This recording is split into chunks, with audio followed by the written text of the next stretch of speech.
Ya, bismillahirrahmanirrahim. Assalamualaikum warahmatullahi wabarakatuh. Jadi, insya Allah di sini saya akan menjelaskan mengenai final concept map atau mekanisme dari penyakit Bartholin abscess and cervical gonorrhea.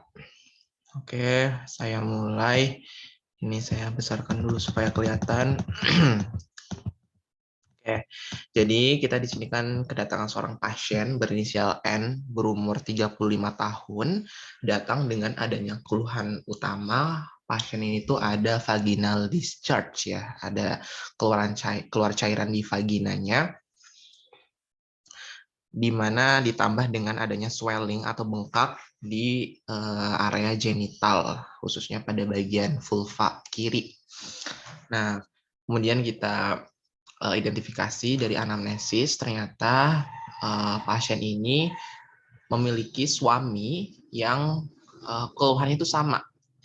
Dia mempunyai discharge pada penisnya yang terasa nyeri dan juga terasa panas seperti itu. Kemudian dari pasien itu sendiri juga vaginal discharge disertai dengan tadi ada benjolan atau massa di bagian genital kiri, lalu disertai dengan rasa sakit dan buang air kecil yang sakit juga. Lalu dari pemeriksaan fisik juga terbukti ya bahwa pasien ini pada area genitalnya juga ada massa, ada benjolan, bahkan di bagian inguinalnya juga terdapat pembesaran lymph node.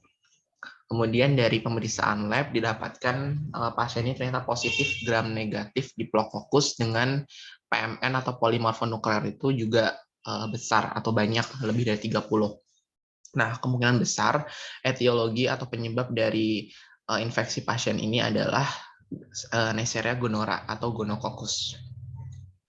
Nah, ternyata pasien ini mempunyai suami yang suaminya itu punya tour guide gitu, di mana tour guide ini akan meningkatkan penyebaran infeksi gitu.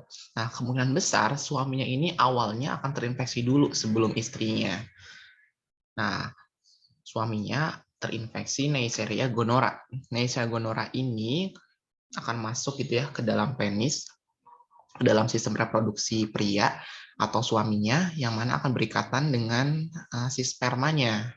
Sehingga ketika dilakukan hubungan seksual, ya, akan mentransmisikan sperma yang sudah terinfeksi Neisseria gonorrhea ke istrinya.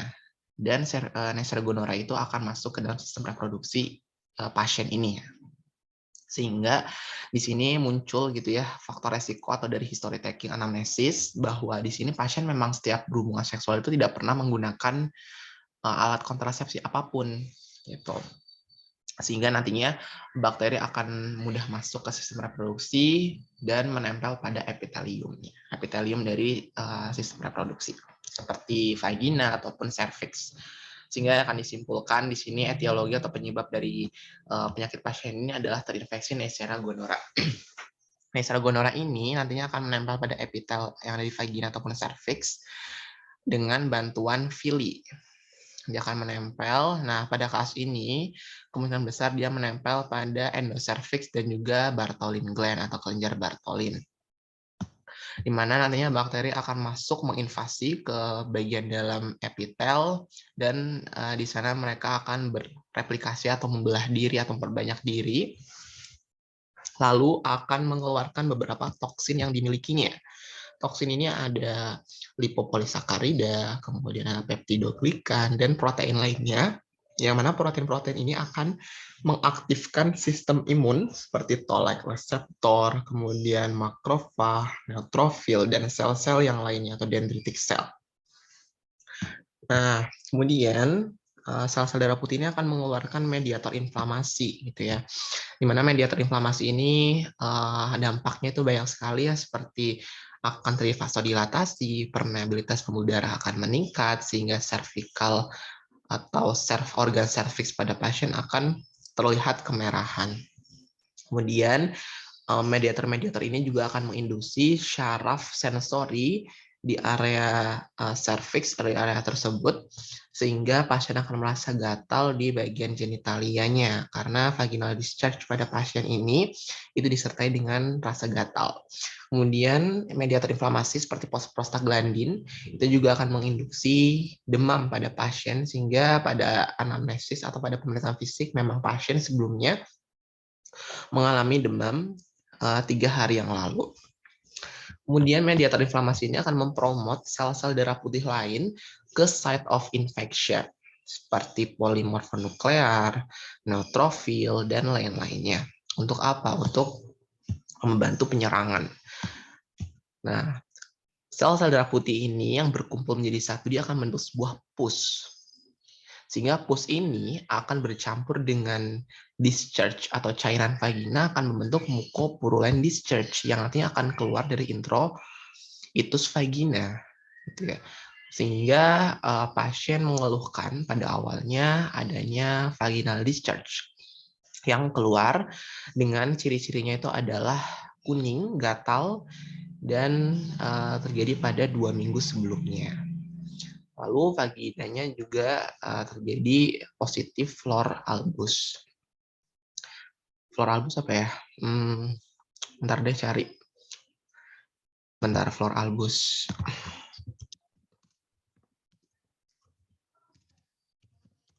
Jadi flor albus itu adalah olah keputihan atau adanya keluar cairan selain darah dari liang vagina.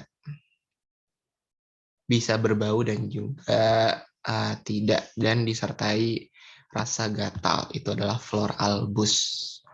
Oke, berarti benar ya, di sini pasien adanya mukus pus gitu ya, karena ada sel darah putih yang bergabung dengan vagina, itu akan membentuk sebuah flor albus atau keputihan cairan di sekitar vagina.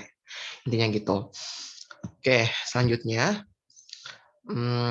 sel darah putih ini nantinya akan berusaha untuk fagositosis Neisseria gonorrhea, yang dimana Neisseria gonorrhea ini adalah bakteri yang memiliki banyak toksin untuk menghindari fagositosis dari sel darah putih dan membentuk sebuah fagolisosom gitu.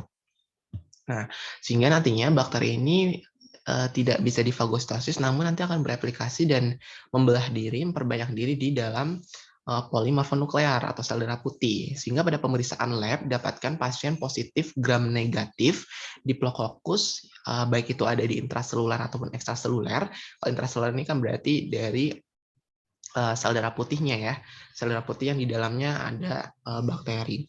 Kemudian hasilnya juga PMN-nya banyak, lebih dari 30, karena PMN tadi kan ingin membunuh gitu ya, fagositosis dari bakterinya.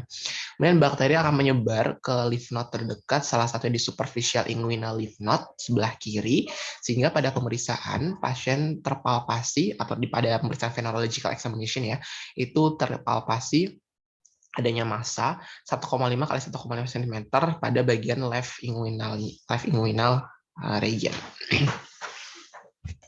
Lalu kemudian di sini bakteri atau bukan bakteri ya, sel darah putih tadi yang berkumpul menjadi satu itu akan membentuk ya sebuah pus atau mucopurulen tadi yang akan menyumbat Bartholin gland gitu.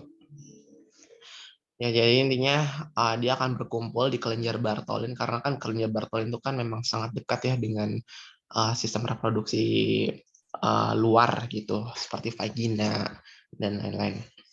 Nah, ketika dia berkumpul di Bartholin gland akan membesar, dia akan menyumbat salurannya, sehingga nantinya saluran kerja Bartholin akan terblok gitu ya, akan terblok karena terjadi mucopurulen discharge tadi. Yang nantinya lama-kelamaan infeksi bertambah parah, membentuklah sebuah massa atau kista akan berubah menjadi abses. Sehingga pasien mengeluhkan adanya rasa sakit, bengkak, swelling di bagian left vulvar region. Kemudian pada pemeriksaan juga adanya benjolan berukuran 4 x 4 cm terpalpasi di bagian left labia atau labia kiri di posisi jam 6 dan jam 12. Ciri-cirinya shiny, smooth, fluktuan atau jelas, pus, dan erythematose atau kemerahan. Sehingga benjolan lama-kelamaan akan terus membesar dan menjadi sakit sehingga pasien secara general appearance itu moderately ill atau ada moderate ya sakitnya, lalu buang air kecilnya juga menjadi sakit karena adanya massa. Kemudian pasien juga akan merasakan sakit saat berhubungan badan. Sehingga di sini pasien didiagnosis terkena Bartholin abscess ya karena infeksi tadi yang awalnya massa, kista, kemudian infeksi yang berlanjut sehingga jadi abscess, dan cervical gonora. Karena tadi gonoranya sudah menginfeksi organ cervix ya. Untuk manajemennya, pertama adalah Bartholin abscess was excised by the dokter, akan diambil ya masanya di Bartholin gland, mungkin di sini akan dilakukan surgery. Kemudian oke, ini berarti tidak boleh berhubungan seksual dulu sebelum suaminya juga diobatin, diperiksa dan lain-lain. Tidak lupa diberikan antibiotik juga untuk Neisseria gonorrhea, cefixime 400 mg, azithromycin 1000 mg orally single dose. Kemudian ada satu lagi sebenarnya manajemen itu ada sitz bath. Oh ya, sitz bath ini fungsinya adalah untuk mengurangi rasa sakit akibat bengkak di bagian left vulvar region. Di sitz bath mandi air hangat gitu ya supaya meredakan rasa sakitnya. Mungkin itu mekanisme dari Bartholin gland abscess and cervical gonorrhea.